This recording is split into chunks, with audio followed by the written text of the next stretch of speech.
WATD presents John Paul, the Car Doctor. All things automotive. Have questions? Call 781-837-4900. Now, here's John Paul, the Car Doctor. And good Sunday morning, and welcome to another edition of the Car Doctor program. Jesse, you okay? You going to live? Yeah, I'm right. Risky business. All right. Reading okay. the weather. All right. But again, welcome to the Car Doctor program on 95.9 WATD. Your home for all kinds of information. And right now we're going to talk about cars, and we're going to talk about the best new cars for the money with our friend Carl Brower from iSeeCars.com. Carl, good morning, and welcome back to the Car Doctor program. Good morning, John. How we doing? We're doing just fine. So IC Cars comes out with different studies all the time of all kinds of different things, and the latest one, Best New Cars for the Money. I got to tell you, the number one pick was a little bit of a surprise, the Mitsubishi Mirage. Yeah, I think that surprised a lot of people because they're not necessarily fans of the Mitsubishi Mirage, or they don't think the Mitsubishi Mirage as a good car. But again, this was, remember the last four words or three words of this title, for the money. So if you're trying to get as much distance out of your car that you're buying new as you can while paying the least amount of money for that car up front, and that's your only two requirements, then an average new car price of $18,991 for the Mitsubishi Mirage gives it a substantial advantage over, say, number two, which is the Toyota Corolla, which costs on average $25,000. So over $6,000 more, huge percentage increase from $18,991 to $25,017, and you get from a 172 lifespan on the Mirage to a 182 lifespan. So you only get 10,000 more miles and you spend $6,000 more dollars. And the Mitsubishi Mirage is one of those. It's kind of an interesting car because it's a 3-cylinder engine that it gets Prius-like fuel economy. It gets fantastic fuel economy. Not the most popular car in the world, not the most Mitsubishi dealers around in the world, but like you pointed out, if you're looking for a low price per 10,000 miles, it's a good value, and like you said, best new cars for the money. You're not going to find anything that's going to be cheaper to buy and cheaper to drive for that 170,000 miles, right?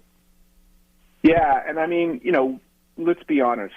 We live in a world where new cars are, in my mind, and I'm an old guy, so ridiculously expensive, right? I mean, I just can't believe what cars are costing and what people are paying. And of course, they're only costing that much because people are willing to pay them. So I'm obviously the dinosaur here. But if you are someone who is seriously on a tight budget and $20,000 is too much for a new car, then you can still buy a new car for less than $20,000. One new car. The Mirage is literally like all that's left in the, I just need the cheapest car possible world. And it's still almost $20,000 or $19,000, $18,991 is the average price.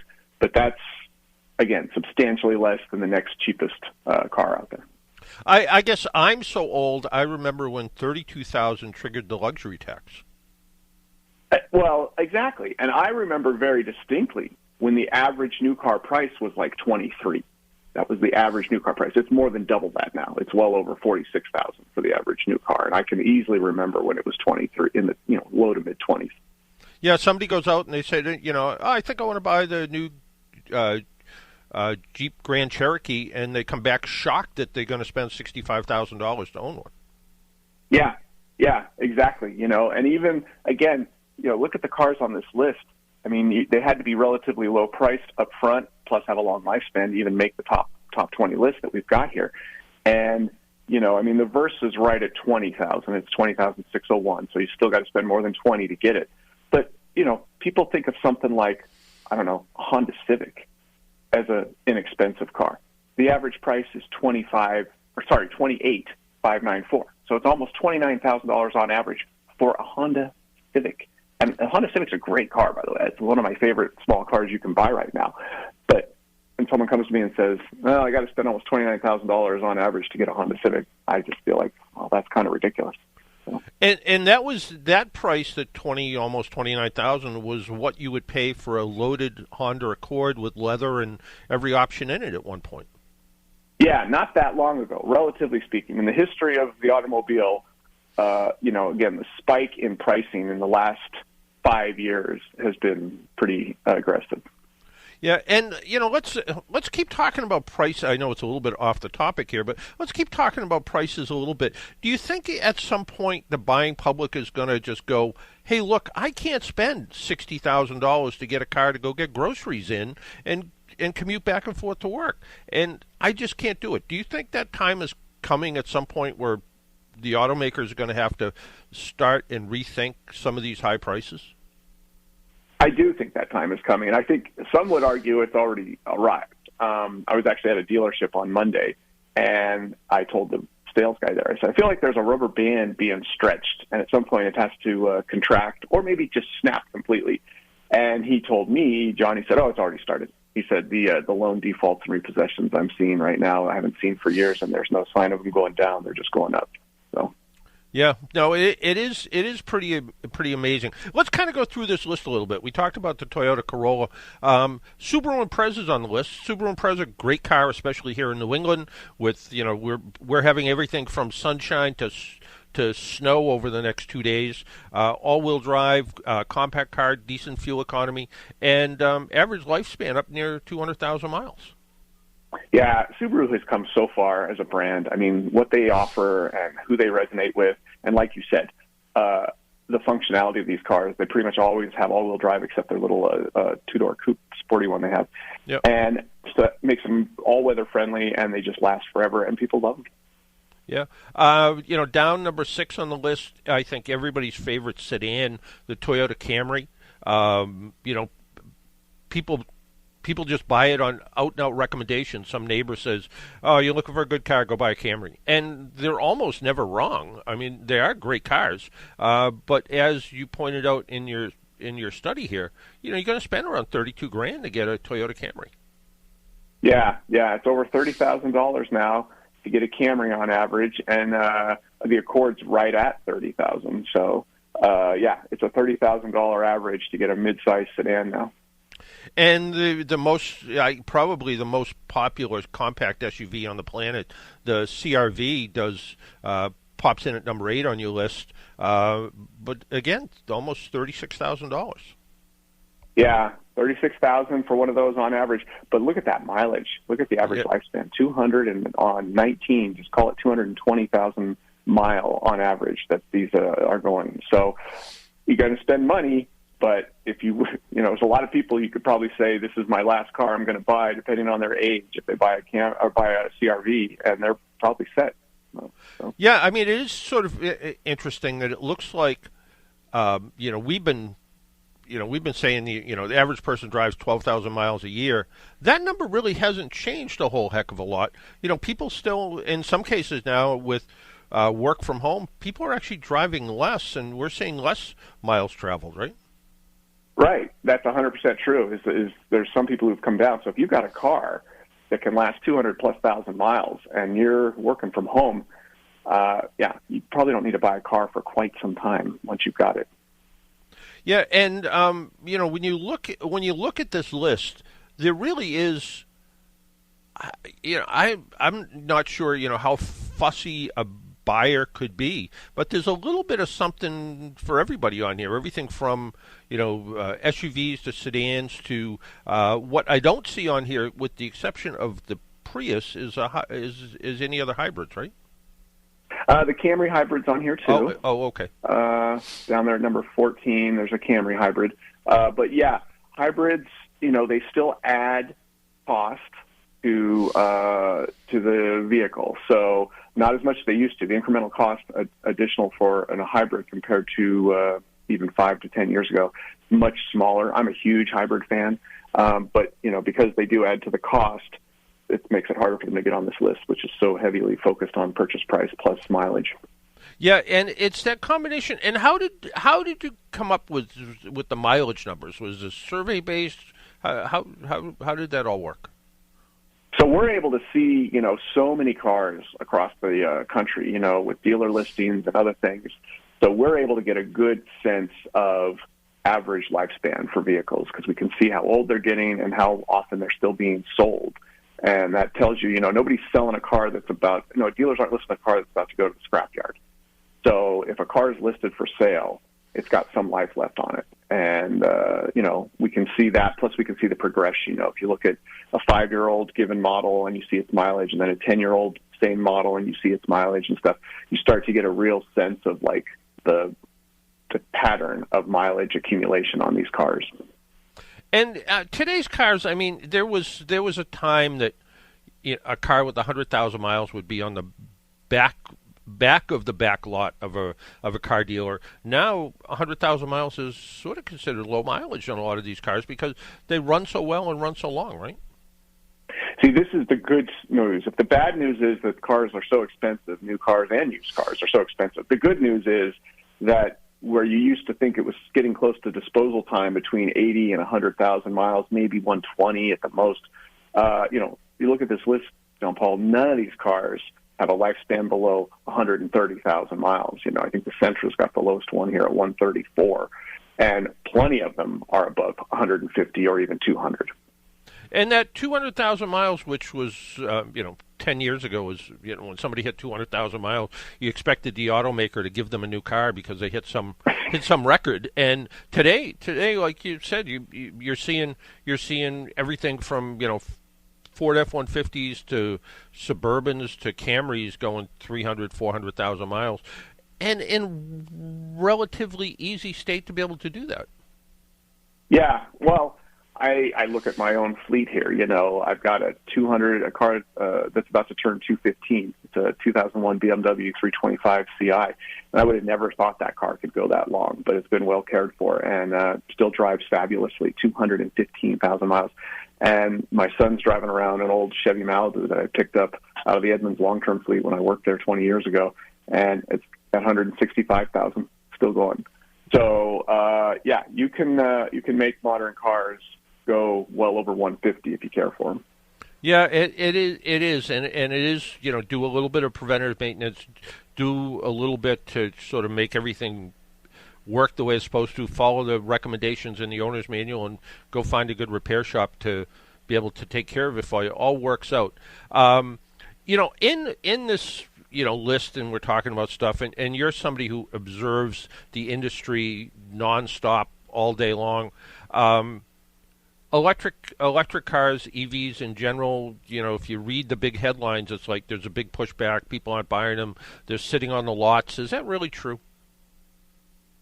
Yeah, the EV sales numbers have definitely fallen off in terms of the growth rate. That doesn't mean they aren't selling, and that doesn't even necessarily mean they aren't selling more this month than last month. But where they went from, say, 2020 to 2022 in terms of growth of sales and percentage of market share has not been the same in 23, especially the last half of 23. And again, back to our discussion before of like cost of cars and does it seem realistic? I think plenty of factors, including macroeconomic factors like inflation and job layoffs and stuff.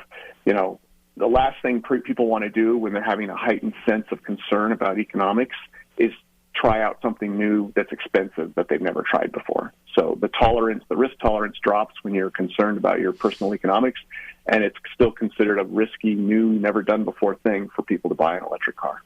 Yeah, there was a lot of headline grabbing, I guess, of Hertz selling off a lot of their Tesla fleet. But on the other hand, I looked at some of the ones that were for sale. They all had 100,000 miles on them. Yeah, it's not. What the big news there isn't that they're getting rid of those cars. They get rid of rental car agencies, believe it or not. They get rid of cars once they're hitting about 100,000 miles. The big news is that they're not replacing them with Teslas. That was the big headline there. It's that we're rotating these cars out like we would any other car at this mileage, and we will not be rotating back in new Teslas. We'll be rotating in traditional gasoline vehicles. And do you think that was just overall upfront cost that was the issue? Is it that Hertz didn't like dealing with Elon? What do you think it is? I think it was multiple factors. I think the cars cost more to maintain than they thought. There was this assumption that electric car, it's like an iPhone. It has fewer parts and it never needs service. Proved to not be true. I think the cars. It's funny you said that. My iPhone went dead this morning, so yeah. See, even our modern electronic devices. But I think they had more problems with them, both just inherent things breaking randomly, displays and window switches and all that kind of stuff. But then, or window controls, I should say, 'cause I don't have window switches. But then also, people were getting in accidents with them more because they're faster than a traditional internal combustion car. They have more low-end torque, yet they weigh more than a non-electric car, so they're harder to slow down. That's kind of a bad combination when you think about it, John Paul. The car gets up to speed much quicker, and it slows down from speed much slower because it's got a big, heavy battery pack, and they weigh like 6,000 pounds. So that was a bad combo. And then people didn't want them. That was another big thing, too, is that people were like doing a one and done. They'd rent an electric car, and then they'd deal with the electric car return process specifically. Don't forget, as you're going out the door, they keep telling you, we want this back with 80 to 90% state of charge. So I always say, think of your average morning getting to the airport on your return, and you're up at the hotel. If you haven't packed already, you got to pack. You got to get everyone loaded in the car. You got to get the car to the rental car agency. Then you got to get the shuttle from the rental car agent to the airport, and you got to get through security, get your gate, make your flight. Most people, I know I'm talking myself for sure, the last thing they want to hear on the morning of their return from vacation or business travel is, oh, that list of to-dos before you're seated on the plane and can relax, add in, find a charging station and get the car charged to 80, 90%. Hope you can find one, hope the payment system works, hope they're working, hope the charging system isn't vandalized, and hope there's not 4 people in front of you adding 2 hours to this process. Yeah, and I'm sure you've done it. Anybody who travels, you're like, oh crap, I forgot to fill up my car. Yes, I'll buy the $5 or in your case in California, the $10 a gallon gas at the airport. But you fill it up. You fill it up, so you do it. But finding, I've been to 2 different airports in the last 2 weeks picking people up, and I haven't seen EV charging stations like the overpriced gas station in front of the airport. So again, you're right. It makes that one more thing you had to think about, and you hope that the hotel I stayed in had EV charging, and I charged up overnight so I can take that quick trip to the airport and come back with it. Yeah, so it is sort of a interesting mix of things that are all happening. So if people want more information on this list, as well as looking for cars for sale or thinking about selling their own car, and there's a ton of information. Nice and easy, iSeeCars.com, right? Yeah, we've got this all here. We do studies about every other week that help people figure out, what they should pay, what's going on, the trends in the industry, which models are hot for which reasons. So plenty of info beyond the car listings, like you said, and, of course, all the listings from all the dealerships across the country that you can filter for make, model, mileage, price, location, everything. And sometimes just to do it for a little bit of fantasy. You want to see, there's, I always wanted an Audi, A8, but I want the hot rod version. And let's see if there's one for sale and where is it in my budget. And you can go and look, and maybe it's something you want to buy. I love the kind of just checking in, the window shopping, if you want to say it, that kind of analyzing the market and all. Whether you're buying a car in 2 weeks or 2 years, you start being able to just go in and make periodic checks. What's going on right now with this car's pricing in the market, new and used? And you might also find out that you are going to be facing some sticker shock, and maybe putting that $5,000 repair in your current car that can get you another few years out of it makes some sense based on what the new car pricing is. So, yeah, absolutely. 100%. Yeah. I think a lot of people are doing that. They're investing in their current car because they look at the price of replacement. Yeah. No, it makes sense. And they have you that comes up with all these interesting facts and figures. So we're trying to help. We're trying to, we can't lower car prices, but maybe we can help you deal with them. All right. Hey, Carl, I want to thank you for taking a little time out of your Sunday morning and joining us again on the Car Doctor program. It's always fun talking to you, John Paul. Have All right. a good day, you and your audience. All right. Take care. Bye-bye. Why don't we take a break, pay some bills? My name's John Paul. This is the Car Doctor program. Go check out iSeeCars.com. Great local website, actually, a Massachusetts website. So go check it out, iSeeCars.com. We'll take a break, pay some bills, and when we come back, we're going to answer a few car questions. And coming up a little bit later, we're going to be talking to Brandon Garcia. He is the Vice President of Marketing for Hemmings Motor News, and they have something pretty cool going on next weekend, I believe. So we'll do all that now. Why don't we take that break? You're listening to The Car Doctor on 95.9 WATD. AAA is with you at every moment in your life. They have 24/7 roadside assistance, which covers you in any car you're driving or riding in, even a rental or your friend's wheels. They have great member rates on home and auto insurance, savings on travel, hotels, and rental cars, and discounts on hundreds of your favorite brands. You're covered on and off the road. Learn more at aaa.com/join.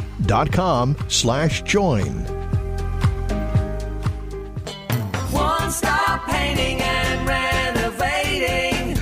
Since 1986, One Stop Painting has been true to its name. The one stop you need to make for all your interior and exterior painting needs. That's 1986, 38 years. Some of our customers today weren't even born when we were painting their moms and dads' homes. And painting isn't all we do. Sure, we can freshen up your house and add some new colors and washable finishes to the walls, but we can also do carpentry, such as adding crown molding or wainscoting, wall and plaster repairs, fix water and smoke damage. We can even help with insurance claims. For nearly 4 decades, we've taken on all projects, large and small, commercial and residential, and given you the same one-stop attention to detail no matter the size or price of the job. We are a family-run company responsible for over 30 employees. Your business helps us take care of their families while our employees take care of yours. Help keep them busy throughout the winter by taking advantage of some of our big seasonal discounts. Call us at 508-888-3500 or check us out online at onestoppainting.com. One Stop Painting and Renovating.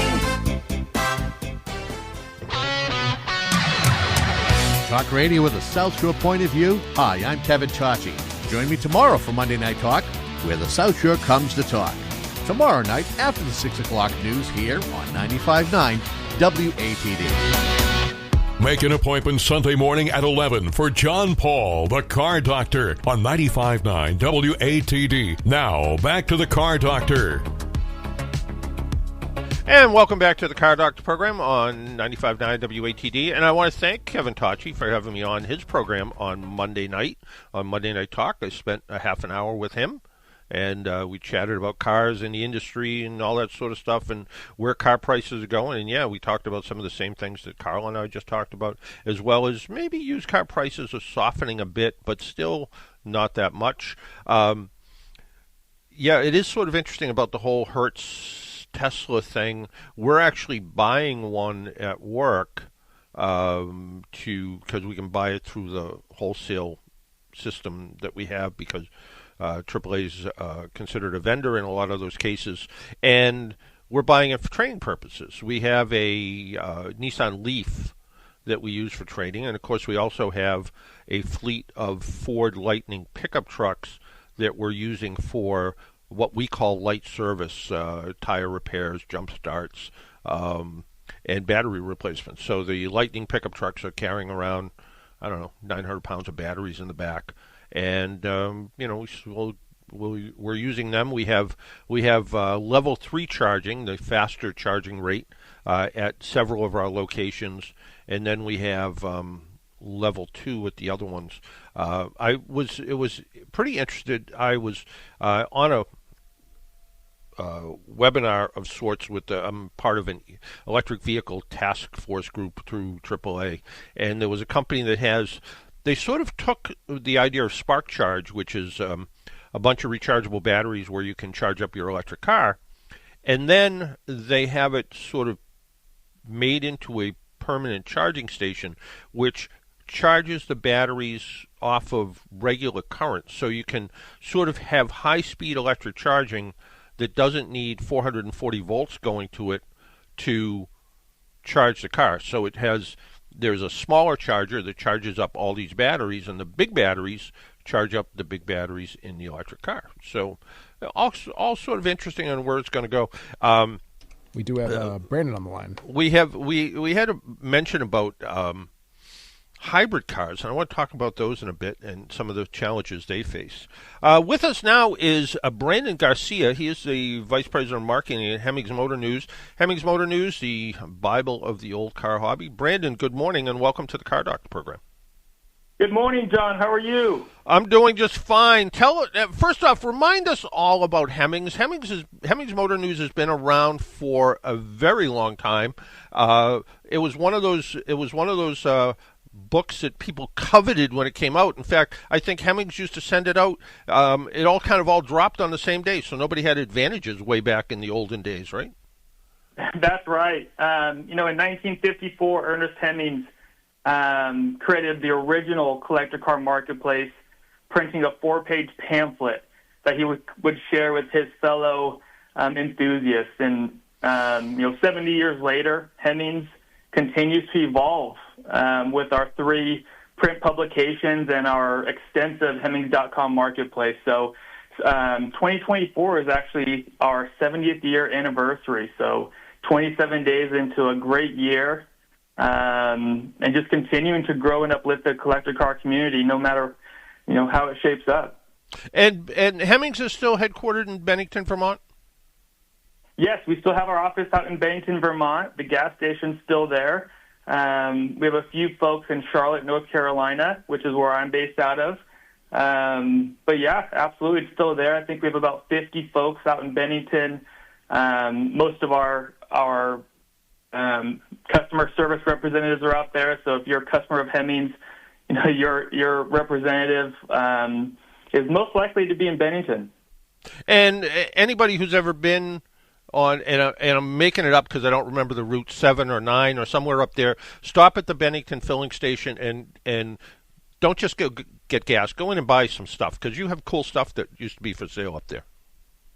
We do. Actually, my first time up there, I didn't know we had a gas station, and I'm a big snack guy, so I would walk over there every so often to go stock up on snacks. But it's a great, beautiful city, beautiful town, and the gas station's been there forever. So definitely go check it out if you find yourself in Vermont. Yeah, absolutely. And way back when Terry Eric ran Hemmings, I had him. I've been doing this radio stuff for a long time, and I had him on the program. We always talked about things, and as the business changed, you guys changed with it, and now you guys have something pretty exciting coming up in the next week or so, right? We do. We and thousands of other enthusiasts are going out to Pomona, California, to the granddaddy of them all, the Grand National Roadster Show. And the exciting part about what we're doing there, February 2nd through the 4th, is we're going to be hosting what we call the Hemmings.com Car Corral Drive-In. For years, GNRS has hosted drive-ins.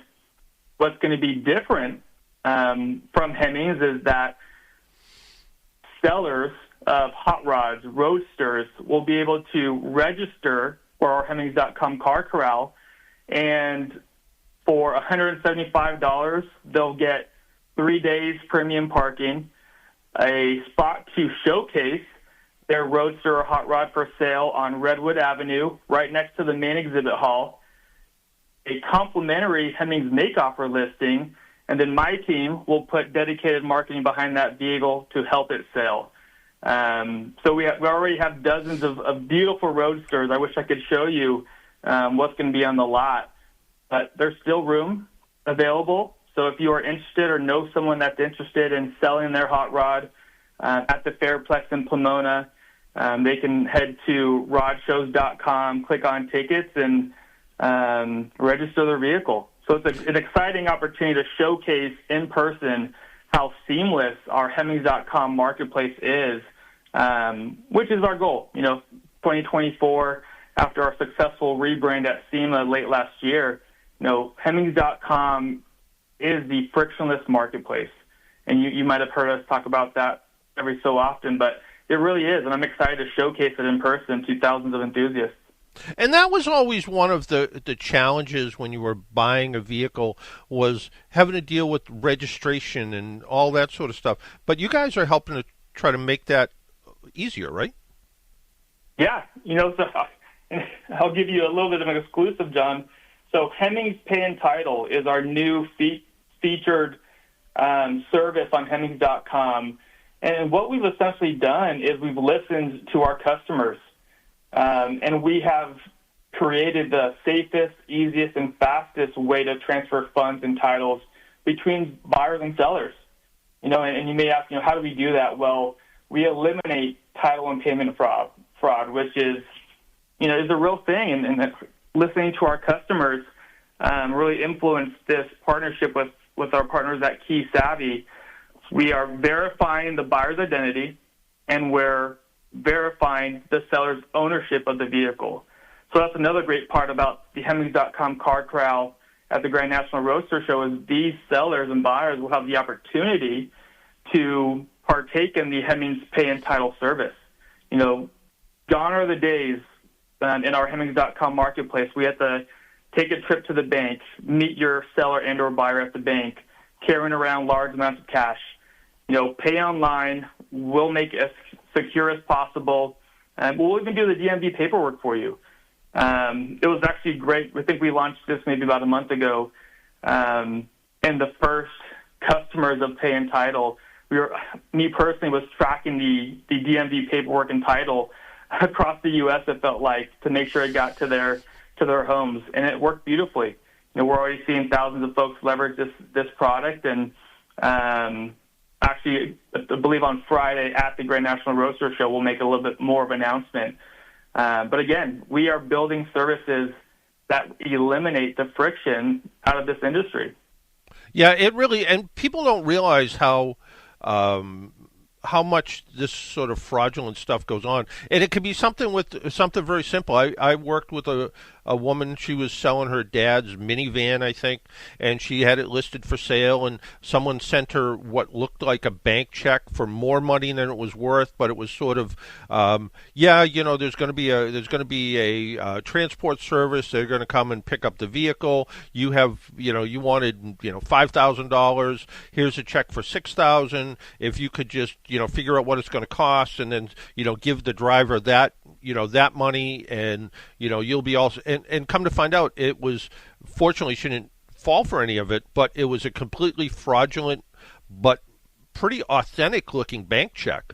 And she would have been out a vehicle and also paid someone to drive it away for her. So there is a lot of, unscrupulous people out there, and having this service where the buyers and sellers are both verified takes a whole lot of stress off of that. Yeah, and that's our goal. There's so many stories like the one you just said, and we at Hemmings are just so excited to provide this service. Our goal for 70 years has been to grow and uplift the collector car community. This is a part of that. And we can't wait for everyone to get their hands on the product. It is live now at Hemmings.com. Check it out. It really does eliminate the stress to our hobby. We want to get folks on the road as quick as possible to enjoy their collector car. And like I mentioned, the Hemmings.com car corral at GNRS, these folks will have the opportunity to choose that service. Yeah, and it really is nice, and the idea of the car corral and all of that, and be able to showcase some of these fabulous cars that are going to be there. Is there any talk eventually of as well as it being in person to be either an online type thing or a live video feed from the events? Well, I never say never. Hemmings.com, we do have our online auctions that last 2 weeks. We've seen a lot of success there. As far as in person, I would say this Hemmings.com car corral is a step towards that. But again, anything that will grow and uplift the collector car community, we are open to into doing. So currently nothing live yet as far as in person in that more standard live auction, but we'll see what happens. And one of the things, Hemmings has been, like you said, been around forever, growing the industry, also reminding people of the history of vehicles, which I think is so important, that we don't forget where all these vehicles came from. But and I don't know that you're prepared to talk about it, but you guys are also trying to deal a little bit in the youth market, because I understand you are working with Riley Schick, who has Riley's Rebuild, a college-age girl that is rebuilding Endelbrock carburetors, and you guys are sponsoring some of her videos now, right? We are, and Riley and her dad have been phenomenal to work with. I always keep going back to our manifesto and growing the collector car community. Riley is the next generation, and it is our duty, and we all feel this way at Hemmings, to help her get to that next step. We also had a story of a grandfather who has a young granddaughter who wanted to go to automotive school. So he put up his Model T in our auctions product to generate revenue to help pay her way to that school. And those are the opportunities we want to highlight. We wrote a beautiful piece on Hemmings.com. And it was just amazing, actually. It sold for over reserve. It was a great story. But, yeah, going back to Riley, I think we wrapped up that show a few weeks ago, and her content that she was sharing from each production day was hilarious. She was awesome. And her dad sounds like I was not at the production, but it sounds like her dad was just a pro. They went back and forth and really worked well together on camera. Yeah, it's when I first found out about her, I had her on this program, and just the idea that she's in her. I don't know how she's getting through her first year in college. She seems to be so busy. She seems to be at every time I turn around, she's at some show somewhere. So hopefully she still manages to keep up some kind of decent average while she's I think she's going to college in Connecticut. So but yeah, it is she is an amazing person who is bringing some really fun stuff to the hobby, and just like you guys continue to do. You guys talk about everything from tech tips to, again, making the process easy and stress-free, which is so important when you're putting out your hard-earned savings on a collector car, or maybe even something that isn't quite collector car status yet. You want to make sure you're getting treated correctly, and it's a legitimate sale, and you guys are making that pretty seamless, and that's pretty great too. Yeah, that's exactly what we are doing. We have hundreds of guides on Hemmings.com, and I mentioned, no matter where, no matter if you're a novice or seasoned collector, we have an accessible entry point for everyone. I always say, you inherited a vehicle, you have no idea what to do with it. Start with evaluation, and our Hemmings experts can facilitate that. Then jump into a guide. Whether it's a Catalina or a 57 Willie, whatever it might be. Hemmings.com has that information, and that's our goal. We want to educate everyone so they can make an educated decision. They can feel good about their investment. And the Hemmings Paying Title is just the latest service to help do that.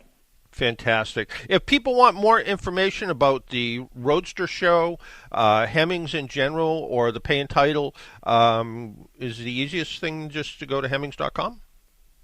Yeah, so for the Grand National Roadster Show, or Hemmings.com Car Corral, folks who want to register can visit rodshows.com, click on their ticket link, and we'll be right at the top. I will say registration does end tonight, so if you or your friend are in the Pomona area and would like to check it out, list their Roadster and Hot Rod for sale, we would love to see everyone there. There's a few spots still remaining, so go check it out. And as far as our frictionless marketplace on Hemmings.com and Hemmings Paying Title, which is available now, Hemmings.com is the place to start. We have a great navigation off the top that folks can go for resources, stories, sell your car, buy a car. That's a great place to start. And, we have an active social media presence as well. So check us out there, and, we'd love to engage with everyone. And the worst thing about Hemmings.com, it's a rabbit hole that sometimes you never come out of. You start looking for something, and then you look at something else, and then you look at something else, and you look at something else. Next thing you know, 4 hours has gone by. Hey, we appreciate the time you spent with us. Yeah. Hey, Brandon, I want to thank you for taking a little time out of your Sunday morning to join us on the Car Doctor program. All right, John. It was great to speak with your audience. You have a great rest of the evening. You as well. Take care. Bye-bye. That was Brandon Garcia, Vice President of Marketing for Hemmings Motor News. Why don't we take another quick break, and when we come back, our phone lines are open at 781-837-4900, 781-837-4900. I promised I would talk something about hybrids and some of the hybrid battery facts that people don't think about. You're listening to the Car Doctor program on 95.9 WATD, your South Shore radio station. AAA is with you at every moment in your life. They have 24-hour 7 roadside assistance, which covers you in any car you're driving or riding in, even a rental or your friend's wheels. They have great member rates on home and auto insurance, savings on travel, hotels, and rental cars, and discounts on hundreds of your favorite brands. You're covered on and off the road. Learn more at aaa.com/join.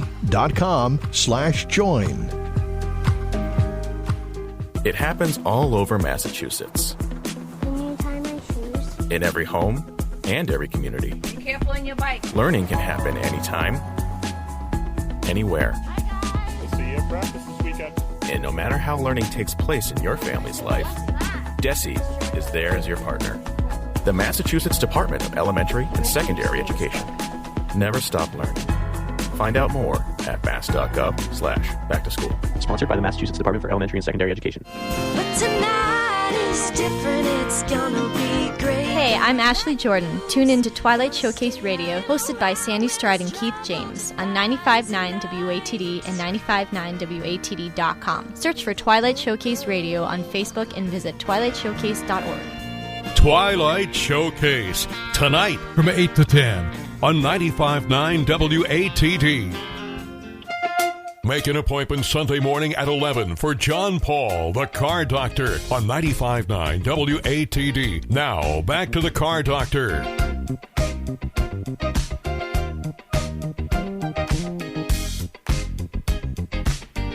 And welcome back to the Car Doctor program on 95.9 WATD on this weird day of, 39 degrees and rain, maybe where you are.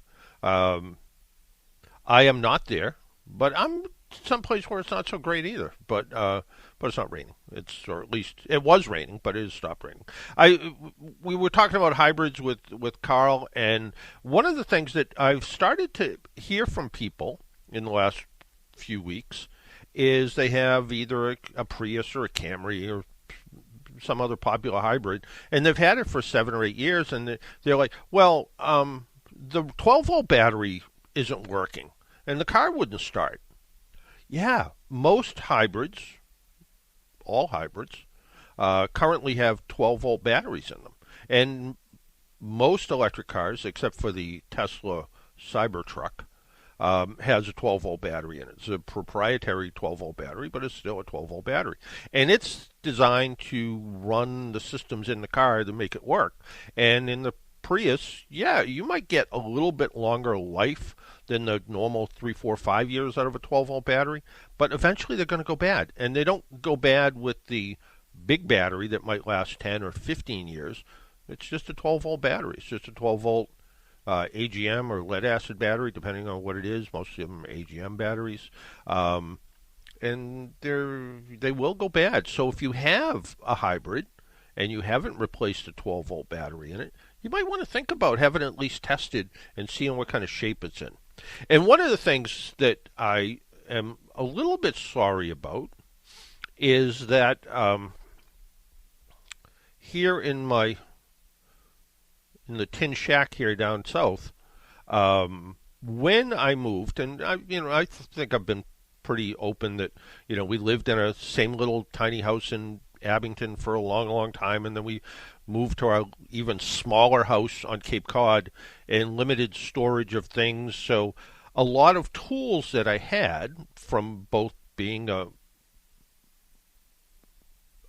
somebody who wants to work on their own car, and back when I was a mechanic, and back when I ran the AAA Auto Diagnostic Center, some of those tools were just in the way, didn't want to use them anymore, tried to sell them.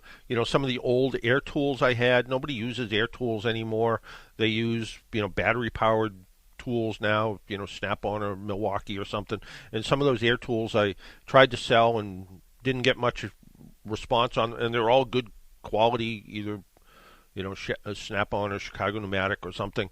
And I ended up giving them to the local Votech school. One of the things I gave to the local Votech school was a battery tester that used a kind of a resistance heating coil. We used to call it the toaster tester because you would hook it up to the battery, turn the switch on, and it would put like a 125 amp load on the battery, and you would read this scale, and they were reasonably accurate. They were what you used back 20 or 30 years ago, and now the newest battery testers use different technology, no heavy-duty cables, and I had one of those too that hooked up to a scan tool, and I gave that away. And then I think over the past month I've been asked 4 times, "You don't have a battery tester, do you?" Not here. I still have one. I have one left. It's back at the Cape Cod house in a toolbox, and it's the style that AAA uses now. It's called a B2Q, and it's a good tester, but kind of I was thinking the other day I kind of want to buy another one and see what I can use.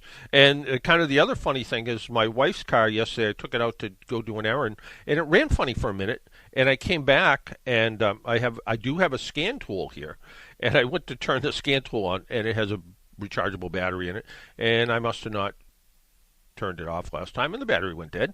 So charged it up and went out and tested it to see what was going on. But it's just been one of those things like I shouldn't have got rid of that. And I did, but just one of those weird things. Some of the questions that came in this week were pretty interesting. One of them, in 2017, I bought a new Chevrolet Silverado with a V8 engine, 8-speed transmission. Within a year, the transmission started to bang and thud when slowing and stopping.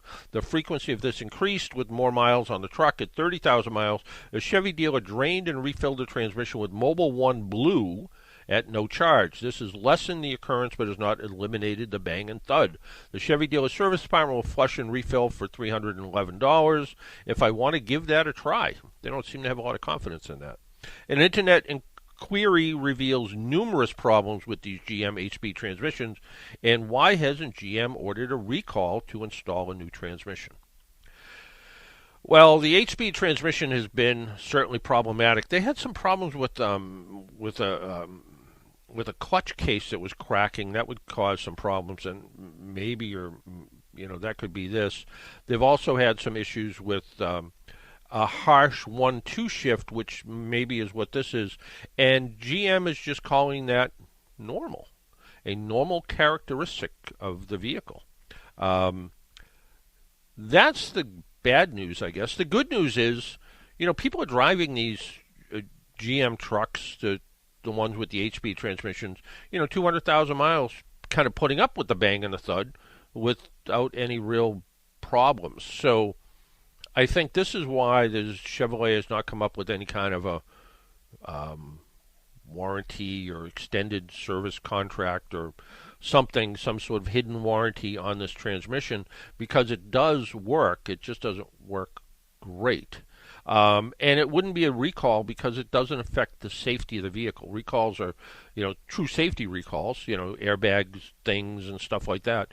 They impact safety. That's why there's recalls. And this isn't a safety recall because the truck still, gets up to speed the way it should. It still drives. The GM has, I think, virtually eliminated the 8-speed transmission.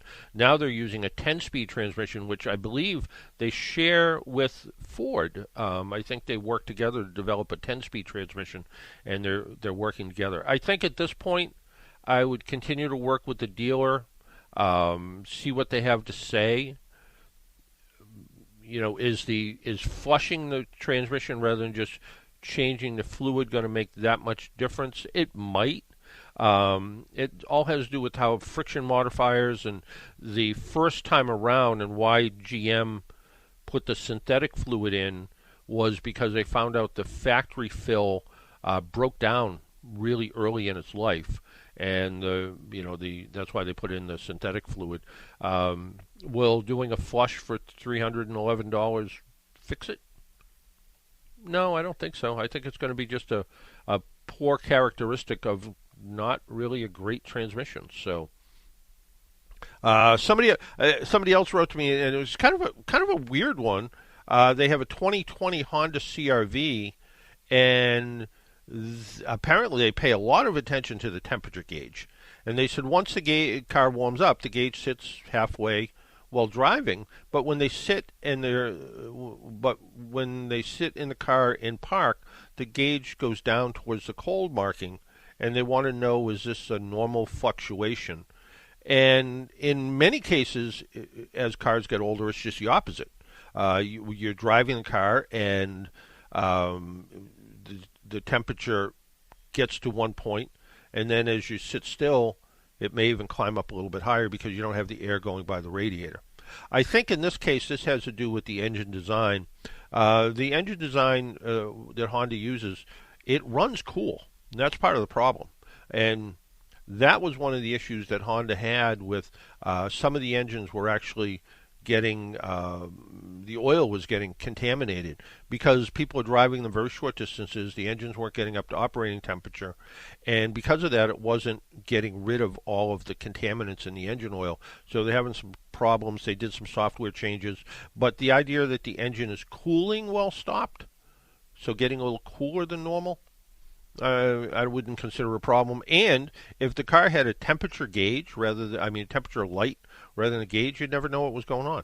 Yeah, you might notice while you're sitting, waiting for your kids after school in your car or something while you're sitting there, maybe the heat doesn't get as hot as it should because the temperature has dropped off a little bit from the normal temperature. And the more I think about this, the normal high temperature, Honda might have made some slight software changes to let the engine run a little bit hotter to get rid of the contaminants, and then even though the temperature gauge drops off a little bit, that's probably more in the normal range, so sort of low normal, and the other part's probably in the high normal to burn off any of the contaminants in the car. We had a good day with it came about a weird way. Mark Grosso, who writes the automotive column for the Boston Herald, also writes. He writes for all the newspapers that the company that owns the Boston Herald owns, and I write for a few of those. The Saratogian up in Saratoga, New York, the Hartford Courant. In theory, at least, they claim they run my column. I don't see it very often, but they claim they run my column. There's a newspaper out of Troy, New York. There's a newspaper out of Oneida. There's the Daily Freeman. I think they're out of upper state New York, too. So I write for him, essentially, or his syndicate, I guess, along with the other newspapers and websites I write for, Boston.com, the Providence Journal, Newsday. Bob Bosworth at the Quincy Sun carries my column periodically in the Quincy Sun, and the Yankee Express and the Blackstone Valley Express. I think that pretty much covers most of the papers I write for. And Mark sent me an email from a woman who emailed him that had a Fiat 500 that has gone through a bunch of oil. It's burning oil. She went and had an oil consumption test done. The first time it passed. The second time it failed. The dealer, I'm not so crazy about, but the dealer said, there's some leaks you have to take care of, and that's going to be, $5,000. So I contacted somebody at Stellantis, and Stellantis is the parent company who owns Fiat. So the Jeep, Chrysler, all that sort of stuff. And I don't really know her. I think I met her once very briefly, and she took the place of a longtime representative who was one of the best PR people I've ever met. And she actually got back to me right away, and she said to me, let me see what I can do. And all I'm asking for them to do is, can you have someone look at this? And is there a way that, unfortunately, sometimes when you have to deal with some of these things, you're sometimes not even dealing with a customer service person for the company. You're dealing with a customer service person at a third-party vendor that all they know how to do is read a response back. And they looked at it, and a couple of days later, this woman sends me an email, and she said they've authorized a new engine. So she's getting a new engine. the dealer's recommending a few other things that I kind of question, but if she can get a new engine out of it in her Fiat, she loves her Fiat. She just hates the idea that it's broken. So being able to help people, that's what we try to do here on the radio show. That's why I do it in the newspaper columns, just try to give people some decent advice to try to handle the problems that they have. And sometimes, unfortunately, it is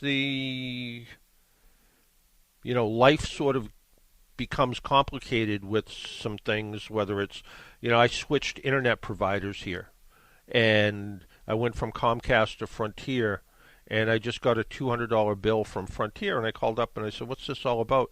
And they said, well, it's because we had to send a technician out to repair your line, and that was a $150 charge. And I'm like, no, you didn't. You had one of your people come out and install new fiber optic, and then when the guy came back to what he thought was going to be a normal call, he realized the vendor that you used kind of cheated and didn't do as good a job as he should, so he reran it all. That was not my doing. That was you.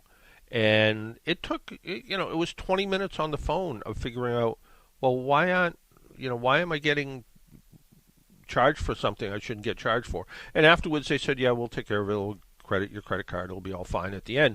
But still, the idea that sometimes you need to step up and you need to, talk to somebody. And sometimes it's actually talking to them that gets it done.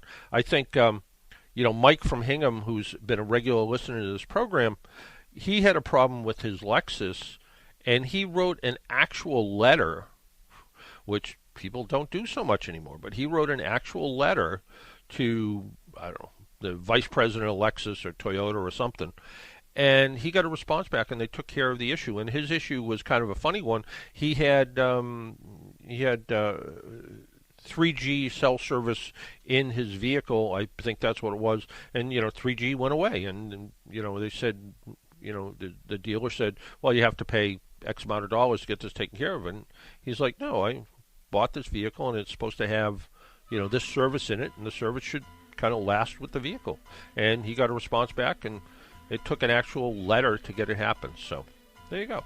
Hey, I want to thank Kyle Brower from IC Cars for joining us. I want to thank Brandon Garcia from Hemmings Motor News for joining us today. And I want to thank all of you for listening, and, of course, Jesse for doing the fabulous job he does back at the board.